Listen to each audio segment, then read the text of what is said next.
Welcome back to a brand new explainer. Today, we are stepping straight into the mental gym. We talk a ton about keeping our bodies fit, right? But what about keeping our brains incredibly healthy, sharp, and focused? Now, I know exactly what you're probably expecting. You're thinking I'm going to tell you to sit quietly in a dark room, do some deep breathing exercises, or maybe power through a really long meditation session. Well, actually, scratch that. We are totally skipping all of that standard advice today. Instead, we're going to explore a series of unique, really fun, and highly engaging exercises that you'll actually want to do in your free time. These are active challenges specifically designed to wake up your mind. Okay, let's dive into this. Because right off the bat, you might be sitting there thinking to yourself, well, my mind's already pretty sharp. I don't really need a workout. And hey, I absolutely love that confidence. But let's actually put that assumption to the test today, right now. I want you to actively participate as we go through this explainer together. We're going to push your cognitive abilities a lot further than you might expect. And you're going to get to see in real time just how quick and adaptable your brain truly is. But before we jump into the actual exercises, it's absolutely crucial to understand the why behind this mental workout. Like, what are we literally trying to achieve here? Well, it all comes down to neural connections. These are the super intricate pathways in your brain that transmit information. You see, when you do the exact same things every single day, your brain essentially runs on autopilot. It gets comfortable. But when you actively force your brain to process information completely differently, and you tackle entirely new challenges, you are actively forming and strengthening brand new neural connections. You're physically changing your brain for the better, making it way faster and far more resilient. So let's get right to it. Here's Station 1, Visual Processing and Focus. Our very first exercise is called the Schulte table. Now get ready, because these first couple of challenges are all about high-speed visual recognition. You're going to see a 5x5 grid, and it's filled with the numbers 1 through 25, just completely scattered in a random order. So here's your task. I want you to focus your eyes directly on the dead center of the grid. Don't live around. From that center point, you need to try to locate all of the numbers in ascending order. So you're finding 1, then 2, then 3, all the way up to 25, while keeping your eyes absolutely fixed in the middle. I want you to literally pause this explainer right now and give yourself exactly 30 seconds to complete this. Ready? 3, 2, 1, go.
Okay, it's so much harder than it looks, isn't it? Your eyes just want to dart absolutely everywhere, but you have to actively force that focus. Now, if you didn't find them all, no worries at all. That is exactly why we call it a workout. By practicing the Schulte table, you're lighting up those cognitive abilities. Specifically, this exercise massively enhances your overall information processing speed, and it actively expands your peripheral vision. And the really great news here is you can easily find tons of these Schulte table challenges online or in various apps for a super quick daily brain workout. Now, what's really interesting about this slide is how this next challenge, the multicolor text challenge, completely tricks your deeply ingrained habits. You're going to see words written out in various colors. But here is the catch. Your task is to say the actual color of the text out loud, absolutely not the word that's written. So if the word red is written in blue text, you have to force yourself to say blue. I want you to pause the explainer again right now and try stringing a few of those together. 3, 2, 1, go. It looks so incredibly simple, but it is just insanely frustrating, right? But that friction you're feeling, that's the magic. That is your brain being literally forced to process information in a completely different way. Fighting that urge to just read the word strengthens your memory, it dramatically sharpens your concentration, and it's a huge boost to your multitasking skills. Let's move to and see how this builds into Station 2, the mind-body connection. We're transitioning away from purely visual focus now, and we're moving right into exercises that actively link your physical movements directly to your brain's commands. And this brings us to exercise 3, which involves doing things completely blindfolded or, simply with your eyes closed. We rely so heavily on our sight every single day that simply taking it away forces the brain into absolute overdrive. Try completing really small everyday tasks with your eyes shut. Grab a piece of paper and try to write your name, or draw really simple shapes like a circle, a triangle, or a square. In fact, let's just break the fourth wall right now. I want you to pause this explainer, close your eyes, and try typing your name down in the comments without looking at your keyboard or your screen at all. Doing this keeps your brain incredibly active and sharply hones your spatial memory and recall. Seriously, try it. Next up is exercise 4, and this one is focused entirely on hand coordination. Okay, step 1. Make a peace sign with your right hand, and at the exact same time, make an OK sign with your left hand. Got it? Now, step 2. Switch them. Make a peace sign with your left hand and an OK sign with your right hand. Now, here's the challenge. I want you to try doing this back and forth 5 times in a row within just 10 seconds. Go ahead and pause the explainer to give it a try.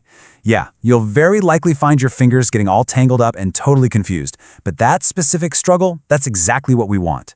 Mastering this really awkward physical coordination directly strengthens the mind-body connection in your brain.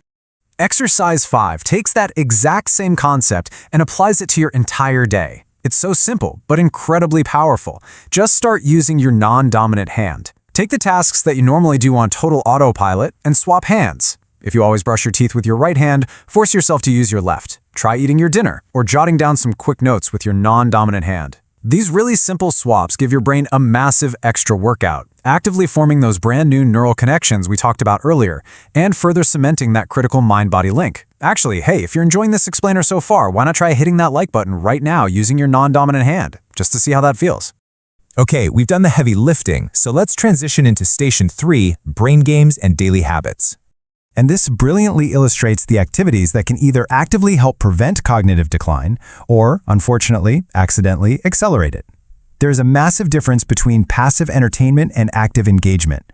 We hear all the time that video games are addictive, and they can be, but research shows that brain-challenging games actually improve your memory and your decision-making skills. You really want to opt for games that force you to think, things like Sudoku, chess, riddles, or word scrambles. These are vastly different from purely addictive, repetitive games like Candy Crush that honestly just don't ask much of your cognitive pathways. If you genuinely want to keep your mind sharp, look into websites like Lumosity. They offer a huge variety of free brain training games designed specifically for this exact purpose. For our final exercise, we really need to slow down for a second and look at our daily routines. Exercise 7 is all about limiting your dependence on technology. Look, we all know technology makes our lives incredibly easy, but relying on it way too heavily deprives your brain of some much-needed activity. It kind of makes us mentally soft. To combat this, you need to deliberately practice small tasks manually to build up that self-reliance. Try memorizing a short list of words instead of just typing them into a notes app. Calculate the tip at a restaurant manually instead of pulling out the calculator on your phone. Try to actually remember a few really important contact numbers by heart. This little bit of daily friction, that is exactly what strengthens your memory over the long term. So the crucial point is, as we move into our cool down on making your memory your first tool, we absolutely aren't suggesting you throw away your smartphone or completely abandon making grocery lists. Modern conveniences are great, for sure. This is entirely about shifting your mindset. It all boils down to this really powerful quote from our source material: make your memory your first tool. Just don't let the calculator or the search engine be your absolute first instinct. Give your brain a fighting chance to retrieve the information first. Let it do a little bit of the hard work. So, I want to leave you with a final provocative question to think about today. What small, manual task are you going to challenge your brain with today?